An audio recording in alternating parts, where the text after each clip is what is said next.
Hello and welcome back to cricket with Jamie. मैं हूं Jamie alter और आज हम डिस्कस कर रहे हैं दिल्ली कैपिटल्स की स्क्वाड और उनके चांसेस इस आईपीएल सीजन में। तो अगर आप दिल्ली के फैन हो, आप बताइए आपको क्या लगता है इस सीजन आपकी टीम के बारे में। नए कप्तान है, नई मैनेजमेंट है, नई कोचिंग स्टाफ है, नए मेंटोर भी है और कुछ नए खिलाड़ी भी हैं, लेकिन क्या वही समस्या इस बार दिखेंगे दिल्ली कैपिटल्स के साथ? सबसे बड़ी खबर है कि दिल्ली की मैनेजमेंट ने ऋषभ पंत को रिटेन नहीं किया। They let him go in the auction and they could not get him back because Rishabh Pant has now joined Lucknow Super Giants. और लखनऊ सुपर जायंट से पंत के बजाय इस बार केएल राहुल आ चुके हैं। पहली बार दोस्तों केएल राहुल दिल्ली के लिए खेलेंगे। अनुभवी प्लेयर हैं, दो फ्रेंचाइज के कैप्टन रह चुके हैं, लेकिन इस बार वो कप्तानी नहीं करेंगे दिल्ली फ्रेंचाइज के। नहीं, that role is gone to Akshar Patel, जो कि 6-7 साल से इस फ्रेंचाइज के साथ हैं। हो सके दिल्ली की जो मैनेजमेंट थिंक टैंक है, जो कोचिंग स्टाफ है, they went for Akshar because he is been there with the franchise. He knows how this franchise operates and he knows how the players work and react. Akshar Patel हाल ही में India के T20 team के vice captain रह चुके हैं। पिछले साल वो T20 world cup winner थे। फाइनल में उनकी बेहतरीन परफॉर्मेंस रही और हाल ही में चैंपियंस ट्रॉफी में दुबई में अक्षर का भी काफी योगदान रहा रोहित शर्मा की टीम पर। तो इस लिहाज से हो सके that is why Akshar Patel has been given the captaincy at the age of 31 with Delhi Capitals. The big news just before the season began was the withdrawal of Harry Brook, which as a result means that he's looking at a 2-year ban from the IPL as per the new rules in place. अब दोस्तों Harry Brook की बात करें, spin के against इनका game काफी week है, तो ऐसा नहीं है कि हैरी ब्रुक के ना होने से इस साल दिल्ली को कोई मैसिव झटका लगा है। झटका है because he is an overseas player who comes with a lot of credential, a lot of potential. लेकिन जब तक आईपीएल की बात करें तो 100 को एक तरफ हम डालें, उसके आगे पीछे हैरी ब्रुक ने ऐसा कुछ नहीं किया है। तो yes, it's a loss on the doorstep of the season starting, but I'm not quite sure whether Harry Brook would have been an automatic starter, keeping the 4 overseas player rule in mind with this IPL.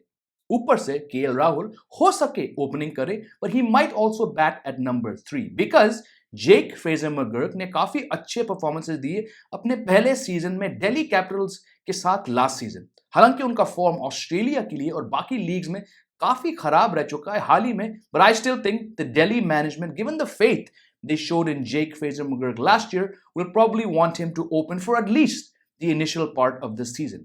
क्यों मैं कह रहा हूं कि शायद KL Rahul automatically open नहीं करेंगे? Because Faf du Plessis, अनुभवी पूर्व साउथ अफ्रीकन कप्तान फाफ डू प्लेसी, जो आरसीबी के लिए कैप्टनसी भी कर चुके हैं, कई साल तक वो चेन्नई के साथ थे, he is now part of the Delhi setup. And आज बड़ी खबर यह है कि वो अक्षर के डेप्यूटी बनेंगे, यानी कि Faf du Plessis Delhi Capitals के वाइस कैप्टन है।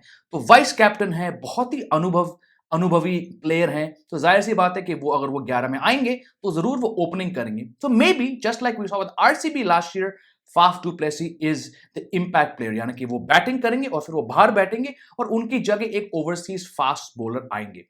कौन है वो fast bowler? Well, Mitchell Starc इस बार केकेआर के साथ नहीं है, वो डिफेंडिंग चैंपियंस कोलकाता से हटके इस बार वो दिल्ली कैपिटल्स के साथ है। Dushmantha Chameera is another overseas option, and then you have the overseas batting or all-rounder options, which is Tristan Stubbs, who had a fantastic season last year for Delhi Capitals. He has to be one of the starters for Delhi.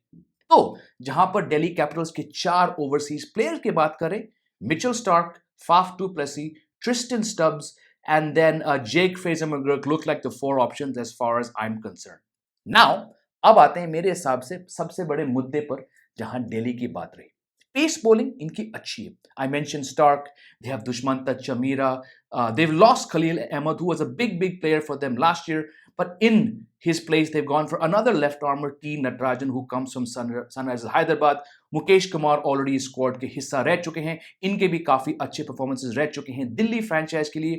और फिर पुराने चावल मोहित शर्मा इस बार इस team के साथ है, a man who's won titles with Gujarat Titans as well as Chennai Super Kings back in the day. So Delhi Capitals pace bowling actually looks very good. 2 issues for me. One is Rishabh Pant के absence में. Rishabh Pant के absence means you've lost a leader, a very good wicketkeeper, and an exciting game-changing batsman in the middle order. Rishabh Pant के ना होने से हो सके KL Rahul keeping करे, but most likely it'll be Abhishek Porel. Abhishek Porel opened last season, batted at number 3 a few times. He had a very very good season. लेकिन इस बार उनको शायद पूरे सीजन के लिए कीपिंग करनी पड़ेगी क्योंकि ऋषभ पंत नहीं है. Is that too much to expect from a young uncapped player? ये तो वक्त ही बताएगा. दूसरी बात, अक्षर पटेल अनुभवी बेहतरीन स्पिन बॉलिंग ऑलराउंडर और Kuldeep Yadav match winner, T20 world cup match winner, had a big series right now in Dubai, the champions trophy. But अक्षर और कुलदीप को छोड़ के दिल्ली कैपिटल्स के पास कोई भी क्वालिटी स्पिनर नहीं. So I am looking at the absence of Harry Brook. I am looking at the absence of Rishabh Pant, the gaping absence that Rishabh पंत's vacancy now creates here. And then I'm saying, okay, some good batting options, good pace bowling attack, लेकिन अक्षर और कुलदीप के आगे कौन है वो तीसरा spinner?